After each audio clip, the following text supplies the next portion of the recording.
ఢిల్లీలో ఉచితాలకు విరుద్ధంగా భారతీయ జనతా పార్టీని ప్రజలు గెలిపించినందుకు నరేంద్ర మోడీ గారి నాయకత్వాన్ని బలపరిచినందుకు ఢిల్లీ ఓటర్ మహాశైలకు మేము శిరస్సు వంచి నమస్సుమాంజలి.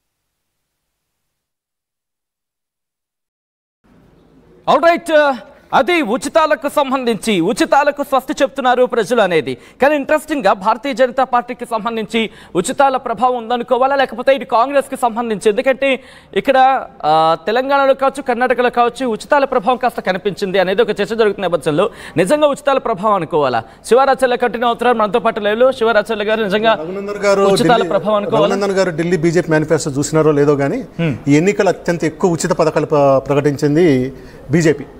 బీజేపీ ఉచితాలకు ఎప్పుడు వ్యతిరేకమే, కానీ ఢిల్లీలో ఎల్పిజి సిలిండర్ మీద 500 రూపాయల సబ్సిడీ ఫస్ట్ నెంబర్ 1 పాయింట్. మీకు మోడీ ప్రధానమంత్రి మొదట్లో చూస్తే అందరికీ మెసేజ్లు వచ్చేది మన బాక్స్లో, దేశ అభివృద్ధి కోసం మీరు మీ సబ్సిడీని వదులుకోండి అని వచ్చేది.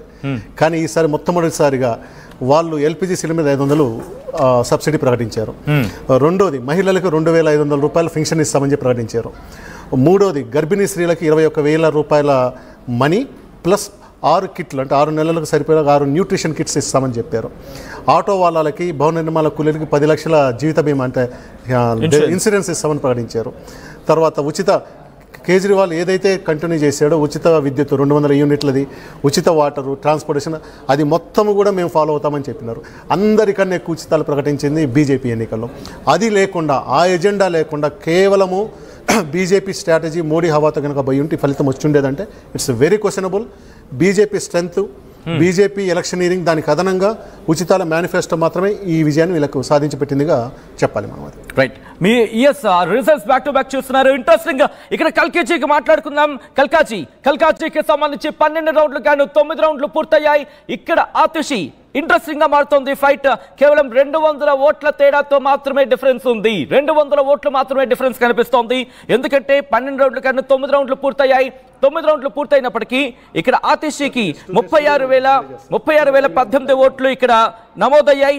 అలాగే రమేష్ బిధూరికి సంబంధించిన శివరాచర్ల గారు మాట్లాడిన సందర్భం, శివరాచర్లకు సంబంధించి మాట్లాడినప్పుడు రమేష్ ఆల్రైట్ ఇంకొక బ్రేకింగ్ కనిపిస్తోంది. ఆ బ్రేకింగ్ సంబంధించి డీటెయిల్ గా మాట్లాడుకున్న తర్వాత అప్పుడు డీటెయిల్ గా మాట్లాడుకునే ప్రయత్నం చేద్దాం. ఆమ్ ఆద్మీ పార్టీకి సంబంధించి ఢిల్లీలో భారతీయ జనతా పార్టీ కారణాలేంటి, గెలుపు కారణాలేంటి? మొట్టమొదటి, మిడిల్ క్లాస్ పై బీజేపీ స్పెషల్ ఫోకస్ చేస్తుంది. దాంతోపాటు ఆప్ అమలు చేసే ఏ పథకం ఆపము అంటూ చెప్పుకొచ్చింది. రోడ్లు, డ్రైనేజీల పరిస్థితి దారుణంగా ఉందంటూ కూడా ప్రజలకు తీసుకెళ్లింది. Lieutenant governor Aam Aadmi party మధ్య వరుస వివాదాలు కూడా ఇన్ఫాక్ట్ ఢిల్లీ లిక్కర్ స్కామ్ కి సంబంధించి ఆద్యం పోస్తున్నది అనుకోవాలి. ఆమ్ ఆద్మీ పార్టీ పాలనపై ప్రజా వ్యతిరేకత, యాంటీ ఇన్కంబెన్సీ అనేది ఎప్పటికైనా ఉంటే అది ఆ సిచ్యువేషన్ కనిపిస్తూ ఉంటుంది. ఈ నేపథ్యంలో భారతీయ జనతా పార్టీ గెలుపుకి 5 కారణాలు. ఆల్రైట్, ఆ 5 కారణాలకు సంబంధించి మాట్లాడుకునే ప్రయత్నం చేద్దాం. ఆమ్ ఆద్మీ పార్టీ అమలు చేసే ఏ పథకం ఆపబోం అంటూ చెప్పడం, అలాగే రోడ్డు, డ్రైనేజీల పరిస్థితి దారుణంగా ఉంది అంటూ అక్కడ ప్రజలకు తీసుకెళ్లాం. లెఫ్టినెంట్ గవర్నర్ సక్సేనాకు అలాగే ఆమ్ ఆద్మీ పార్టీకి మధ్య వరుస వివాదాలు, ఆమ్ ఆద్మీ పార్టీకి సంబంధించి యాంటీ ఇన్కంబెన్సీ, ఇవన్నీ కూడా ఫ్యాక్టర్స్ గా కనిపిస్తున్నాయి.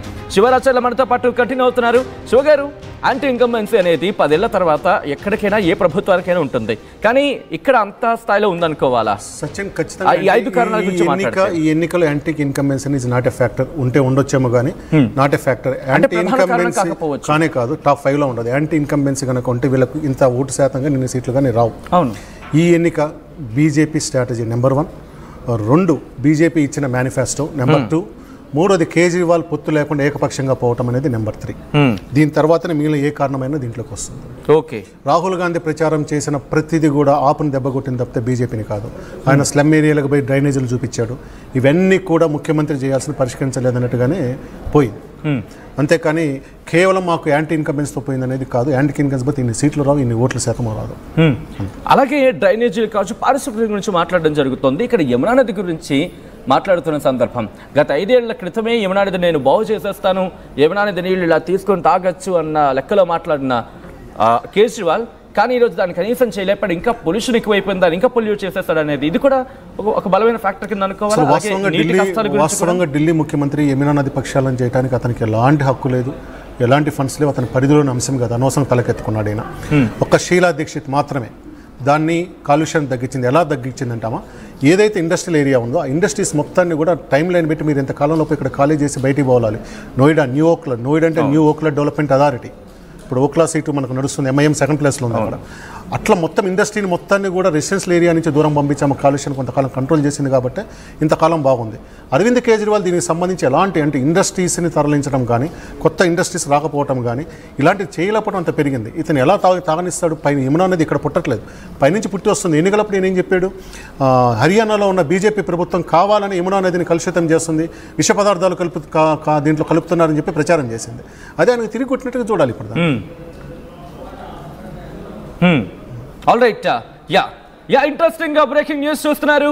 48 సీట్లను దక్కించుకుంది భారతీయ జనతా పార్టీ. 22 స్థానాలకు మాత్రమే పరిమితమైంది. ఆమ్ ఆద్మీ పార్టీ ఇంకొక 2 సీట్లు మాత్రమే, హాఫ్ సెంచరీకి చాలా దగ్గరలో ఉందని చెప్పుకోవాలి Bharatiya Janata party. Aam Aadmi party 22. Yes శివరాచర్ల గారు, ఖచ్చితంగా 2 సీట్లు కూడా పెరగడానికి అవకాశం ఉంది. ఇప్పటికి అధికారంగా ఉన్న దాంట్లో Arvind Kejriwal, CM Atishi, deputy CM Manish Sisodia ముగ్గురు కూడా వాళ్ళ ఓటమిని డిక్లేర్ అయినట్లుగా వేరే చోట మనకు అప్డేట్ వస్తూ ఉంది. వాళ్ళు ఆల్రెడీ డిక్లేర్ అయిపోయినట్టుగానే చూపిస్తూ ఉన్నారు 3 చోట్ల కూడా. ఎలక్షన్ కమిషన్ జనరల్ గా కొంచెం టైం తీసుకుంటుంది, half an hour 4 minutes time తీసుకుంటుంది. సిసోడియా అయితే బయటకు వచ్చేసాడు, కూడా ఎట్లా అయిపోయింది అది. సో ఆయన కూడా ఇంకా 1800-1900 తేడా ఉంటే ఆయన కూడా వచ్చేది అవకాశం లేదు. సో ఇది ఒక హోప్లెస్ ఎలక్షన్ ఆమ్ ఆద్మీ పార్టీకి. ఆమ్ ఆద్మీ పార్టీలో ఉన్న ప్రజలతో ఉన్న వాళ్ళు మాత్రం గెలిచారనుకోండి, వాళ్ళ బలమైన దగ్గర గెలిచారనుకోండి, ఈ సో కాల్డ్ పెద్ద నాయకులందరూ కూడా ఓటమి జరిగింది. ఇంకొక ముఖ్యమైన పాయింట్, 1 సంవత్సరం నుంచి బీజేపీ ఆమ్ ఆద్మీ పార్టీ ఎమ్మెల్యేల మీద ఛార్జ్ షీట్లు వేస్తూ వచ్చింది.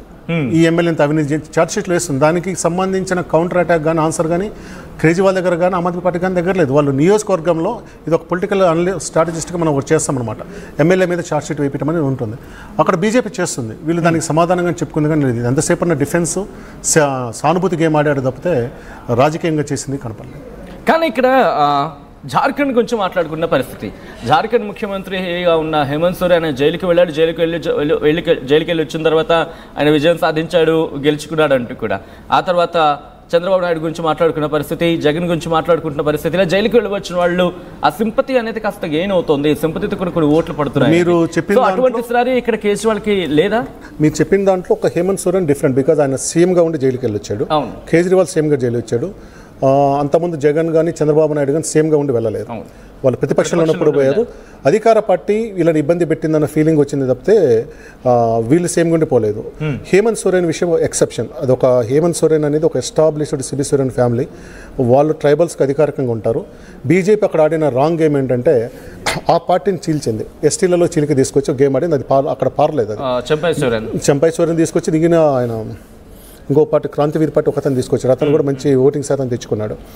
తర్వాత కాంగ్రెస్ జేఎంఎం కూటమి ఉండటం కూడా కలిసి వచ్చింది అక్కడ ఎన్నికల్లోకి. బీజేపీ ఏ రోజు కూడా అక్కడ ఓడించే పరిస్థితి కనపడలేదు, ఎందుకంటే స్టిల్ అది ఎస్టీ డామినేటెడ్ స్టేట్ అది ఉంది. వేరస్ ఢిల్లీ ఈజ్ ఓపెన్ సోర్స్, అక్కడంతా సెటిలర్స్ ఎక్కువ మంది ఉన్నారు, ఒక కులం లేదు, ఒక మతం లేదు. 30%, 16% ముస్లిమ్స్, 13-14% దళిత్స్ ఉన్నారు, సిక్కులు రకరకాల వాళ్ళు ఉన్నారు. ఇక్కడ ఒక ఫ్యాక్టరీ పనిచేయదు ఇక్కడ. ప్లస్ ఈయన 15 ఏళ్ల తర్వాత కూడా నన్ను బలవంతంగా పెట్టారని చెప్తున్నాడు, కానీ ఈయన టీవీ ముందుకు వచ్చేసి ఇది ఈ స్కామ్ ఇది జరిగింది అని నేను ఎక్కడ చెప్పలేదు. ఎంతసేపు నన్ను ఇరికిచ్చారని చెప్తున్నాడు తప్పితే దానికి కౌంటర్ అటాక్ చేసుకోవడం చేత కాలేదు. దానికి ప్రధానమైన నీ మీద సానుభూతి కావాలంటే నిజంగా నువ్వు ఎస్టాబ్లిష్ చేయగలగాలి. ఆయన ఎస్టాబ్లిష్ చేయలేకపోయినాడు. ఇదే ఈయన బయటకు వచ్చిన తర్వాత అసలు ఆరోపణ వచ్చిన రోజే ముఖ్యమంత్రిగా మన దేశ చరిత్రలో ఆరోపణలు వచ్చిన తర్వాత అన్ని నెలలు ముఖ్యమంత్రిగా ఉన్నది ఈయన. ఈవెన్ హేమంత్ సోరెన్ కూడా రాజీనామా చేసి చెంపై సోరెన్ చేశారు, ఈయన మాత్రం చేయలేదు కదా. ఈయన అట్లాగే కంటిన్యూ ఇచ్చారు. ఆయన ఆ రోజే రాజీనామా చేసి అవసరమైతే ఎమ్మెల్యే పదవి కూడా రాజీనామా చేసి రాష్ట్రం మొత్తం కూడా పాదయాత్రలు చేసుకుంటూ సమావేశాలు పెట్టుకుని ఎన్నికలకు రెడీ అయ్యి అవసరమైతే 2-3 నెలలు అడ్వాన్స్గా ఎన్నికలు పోయినా ఇంకో రకంగా ఉండేదేమో. అట్లాంటి స్ట్రాటజీ ఏం చేయలేదు నేను, ఎందుకంటే బలంగా నమ్మాడు నా మీద సానుభూతి వస్తుంది, గెలుస్తుందని. అది వర్కౌట్ కాలేదు. ఒకటండి, మన భారతదేశ చరిత్రలు గుర్తుపెట్టుకోండి, అధికార పార్టీకి సానుభూతి రాదు. అధికార పార్టీకి సానుభూతి కార్డు పని చేయదు. అధికార పార్టీ కన్నా బలవంతం మీకు బయట ఎక్కడ ఉండడు. నిజం. రైట్, ఇంట్రెస్టింగ్ ఫ్యాక్ట్స్ కింద మాట్లాడుకోవాలి ఇవన్నీ కూడా.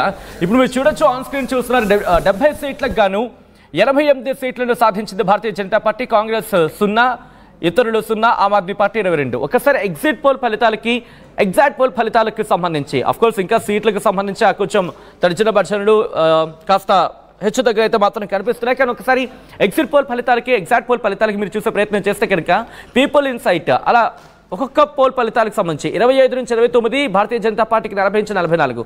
సో ఒక్కసారి మీరు చూస్తే కనుక ఏ ఎగ్జిట్ పోల్కి సంబంధించి కూడా దాదాపుగా పీ మార్క్ ఒకటే చెప్పుకొచ్చింది 39 నుంచి 49 అంటూ, జేవీసీ 39 నుంచి 45 అంటూ చెప్పుకొచ్చింది. కానీ వీటిని కూడా క్రాస్ చేసిన సందర్భం అంటే జేవీసీకి సంబంధించి 39 నుంచి 45 అనుకున్న పక్షంలో భారతీయ జనతా పార్టీ 48కి వెళ్ళిపోయింది. ఏకంగా 50 స్థానాలను కైవసం చేసుకునే అవకాశం ఉందని కూడా చర్చ జరుగుతోంది. పీపుల్ పల్స్ ఒకసారి మీరు పీపుల్ పల్స్ చూస్తే 51 నుంచి 60 అంటే ఇప్పుడు ఆ సిచ్యువేషన్ దాదాపుగా కనిపిస్తోంది. సుమారుగా 50 స్థానాలకు దగ్గర అవకాశం ఉంది అంటూ కూడా. సో ఇటువంటి నేపథ్యంలో ఆమ్ ఆద్మీ పార్టీకి సంబంధించి ఆమ్ ఆద్మీ పార్టీకి సంబంధించి అనదర్ బ్రేకింగ్ న్యూస్ చూస్తున్నారు. ఆమ్ ఆద్మీ పార్టీకి ఓటు లభించింది ఎక్కడ, ఎందుకు? Here it is. కల్కాజీలో ముఖ్యమంత్రి ఆతిషి గెలుపొందారు. రమేష్ బిధూరిపై 900 ఓట్ల తేడాతో గెలుపొందారు. ఇంట్రెస్టింగ్ ఎగ్జాక్ట్ గా నిజంగా చాలా సర్ప్రైజ్ కింద చెప్పుకోవాలి. ఇంట్రెస్టింగ్ బ్రేకింగ్ న్యూస్ చూస్తున్నారు. ఇటు ఢిల్లీ ముఖ్యమంత్రి ఆతిషి గెలుపొందారు. అవును, మీరు విన్నది నేను అన్నది అక్షరాల నిజం. ఎందుకంటే ఇందాక వరకు మనం మాట్లాడుకున్నప్పుడు కూడా కల్కాజీ గురించి మాట్లాడుకున్న సందర్భంలో మనం మాట్లాడుకోవడం జరిగింది. ఇక్కడ ఆతిషి 989 ఓట్లతో ఆధిక్యంలో ఉన్నారు. 12 రౌండ్లు కానీ 10 రౌండ్లు పూర్తయ్యాయి. 10 రౌండ్లు పూర్తయిన సందర్భం, 10 రౌండ్లు పూర్తయిన తర్వాత 900 ఓట్ల పైచిలకు ఆధిక్యంలో కొనసాగుతున్నారు. ఢిల్లీ ముఖ్యమంత్రి ఆతిషి, రమేష్ బిధూరి వెనుకంజలో ఉన్నారు. ఇటు ఆతిషికి 41,530 ఓట్లు పోలయ్యాయి. రమేష్ బిధూరికి 40,541 ఓట్లు పోలయ్యాయి. అలాగే అల్కా లంబాకు 3,377 ఓట్లు పోలయ్యాయి. ఇక్కడ కాంగ్రెస్ కు సంబంధించి. కానీ ఇంట్రెస్టింగ్ గా శివరాచర్ల గారు ఎందుకు ఇంతటి ఒక్కసారిగా ఇందాక మనం మాట్లాడుకున్నప్పుడు 200 ఓట్ల డిఫరెన్స్ మాత్రమే ఉంది. అది కూడా రెండో స్థానంలో నిలిచారు. అంటే 200 ఓట్లు ప్లస్ ఇక్కడ 900, దాదాపుగా 1100 ఓట్ల తేడా ఒక రౌండ్ లోని. గెలుపొందే అవకాశం అనుకోలేదు ఇక్కడ లేదు. ఇంకా ఎందుకంటే వీళ్ళందరూ ఓడిపోతున్నారు, ఈమె కూడా ఓడిపోతుందని అనుకున్నాము. అసలు ఓడిపోయిందని కూడా అనౌన్స్ చేస్తున్నారు కొన్ని సంస్థలు చేస్తున్నాయి. అది ఖచ్చితంగా ఇది సర్ప్రైజ్ గా గెలిచినట్టు అనుకోవాలి. అంతవరకన్నా ఆమెకి అంటే సీఎం గా ఉండి ఓడిపోయిన లిస్ట్ లో పడకుండా తప్పించుకోగలిగినారు.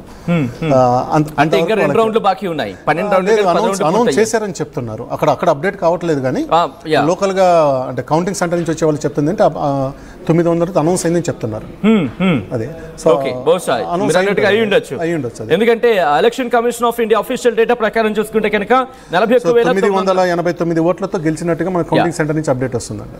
ఓకే కౌంటింగ్ సెంటర్ నుంచి వస్తున్న అప్డేట్ ప్రకారం చూసుకున్నా సేమ్ అదే ఎలక్షన్ కమిషన్ ఆఫ్ ఇండియా కూడా అదే చెప్తాను. 989 ఓట్ల ఆధిక్యంలో ఉన్నారంటే ఇక్కడ. కానీ 10 రౌండ్లు పూర్తయి ఇంకా 2 రౌండ్లు ఉన్నప్పుడు 989 పెద్ద లీడ్ కాదు. అదే అవును, పెద్ద లీడ్ అయితే కాదు. ఎందుకంటే ఒక 5 minutes ఆగాలేము దాన్ని చూడటానికి. ఎగ్జాక్ట్ గా చూడటానికి ఆగాలి. కాకుంటే మొదటి నుంచి అరవింద్ కేజ్రీవాల్, సిసోడియా కంటే ఈమెకు కొంచెం గెలవడం అవకాశం ఉంది. ఇలా ముగ్గురు ఈమెకే కొంచెం అవకాశం ఉందేమో అనిపిస్తా ఉంది.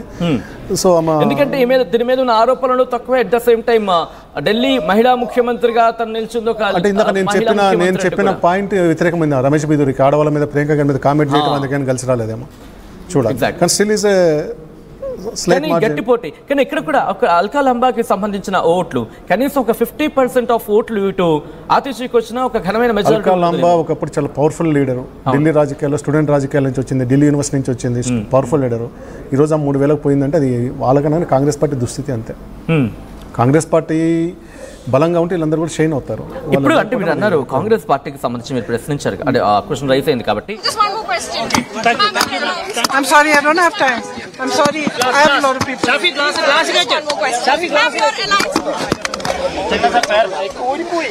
అయ్యో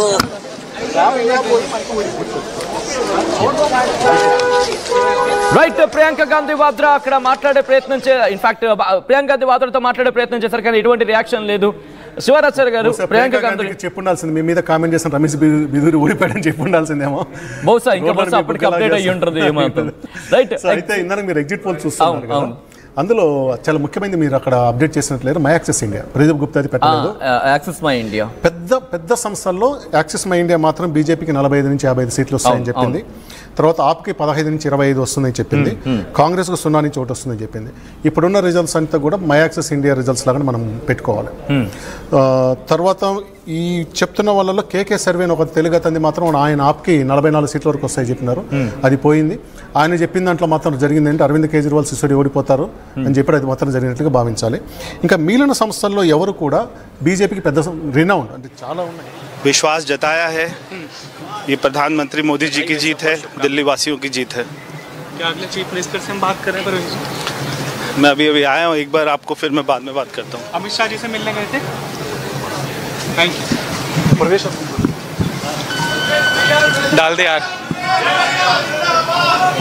రైట్, అది ఢిల్లీ అరవింద్ కేజ్రీవాల్ని ఓడించిన బహుశా ఇంకా మాట మనం అఫీషియల్గా చెప్పుకోవడానికి కాస్త టైం పడుతుందేమో. ఇప్పటికే 3000 ఆధిక్యంలో ఉన్నారు. 13 రౌండ్లు కాను 11 రౌండ్లు పూర్తయ్యాయి. పర్వేష్ సాహెబ్ సింగ్ ఆయన ఇప్పుడు మాట్లాడిన సందర్భం మీరు చూస్తున్నారు. ఢిల్లీ ముఖ్యమంత్రి అభ్యర్థి అంటూ కూడా ఆయన గురించి చర్చ జరుగుతుందంటే అర్థం చేసుకోవచ్చు.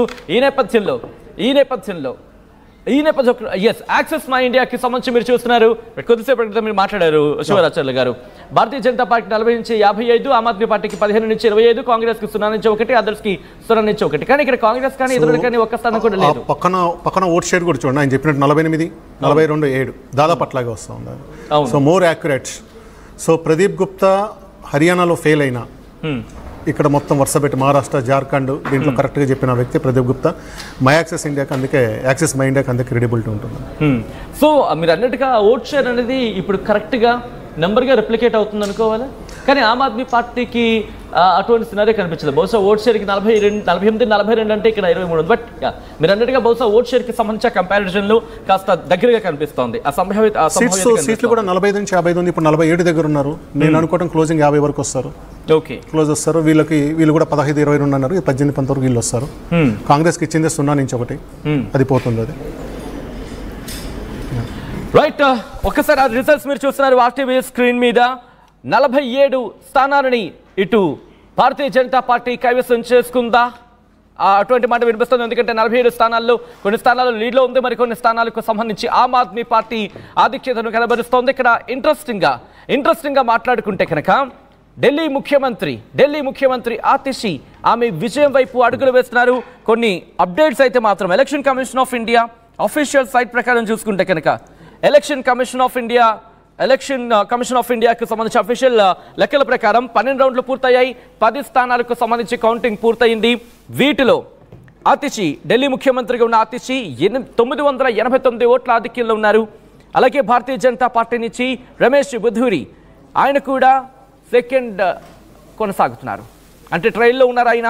ఆ తర్వాత 3వ స్థానంలో అల్కా లంబా కొనసాగుతున్నారు ఇండియన్ నేషనల్ కాంగ్రెస్ నుంచి. సో అర్థం చేసుకోవచ్చు అక్కడ ఎటువంటి పరిస్థితులు ఉన్నాయనేది.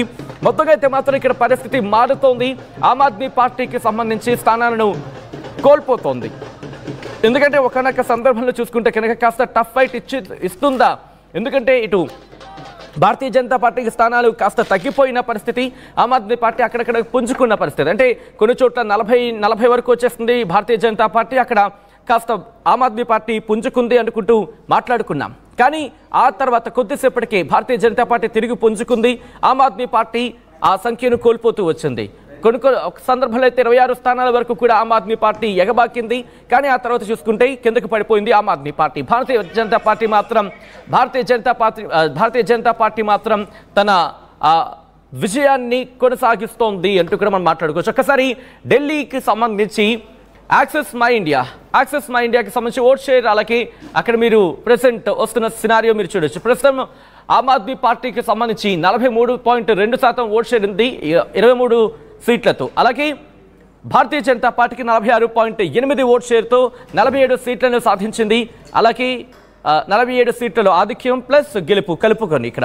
దాంతోపాటు కాంగ్రెస్కి సంబంధించి 6.32% ఓట్ షేర్తో 1 సీట్ని సాధించలేదు. ఇతరులు 1.18 ఓట్ షేర్తో 1 సీటు సాధించలేదు. ఇక్కడ మీరు గమనిస్తే కనుక 48 + 6 ఆ 3, 2 కూడా కలిపేసుకుంటే పోనీ అటు ఇటు 49, పోనీ అటు ఇటు 50 అనుకోవచ్చు సుమారుగా. అంటే 50% ఓట్ షేర్తో కనీసం 50% ఓట్ షేర్ అనుకుంటే కనుక 50% ఓట్ షేర్ అనుకుంటే కనుక భారతీయ జనతా పార్టీకి అంటే ఒక 36 సీట్లు పూర్తిగా వచ్చుండేవి, కనీసం 34 సీట్లనే వచ్చుండేవేమో. అంటే దాదాపుగా 9 స్థానాలు ఇటు కూటమి కట్టకపోవడం వల్ల ఇటు 9 స్థానాలను కోల్పోయింది ఇటు ఆమ్ ఆద్మీ పార్టీ, కాంగ్రెస్ కలిపి ఉండాలి. ఎటువంటి అతిశయోక్తి లేదని చెప్పుకోవచ్చు. పోనీ 9 కాదు, కనీసం 4 స్థానాలు కోల్పోయింది అనుకోవడంలో ఎటువంటి అతిశయోక్తి లేదని చెప్పుకోవాలి ఇక్కడ. కానీ భారతీయ జనతా పార్టీకి అడ్వాంటేజ్ కనిపిస్తోంది. భారతీయ జనతా పార్టీయే కేవలం 46.8% ఓట్ షేర్తో 47 సీట్లను సాధించింది. ప్రస్తుతం ఢిల్లీలో అధికార పగ్గాలు చేపట్టడానికి భారతీయ జనతా పార్టీ సిద్ధమవుతోంది.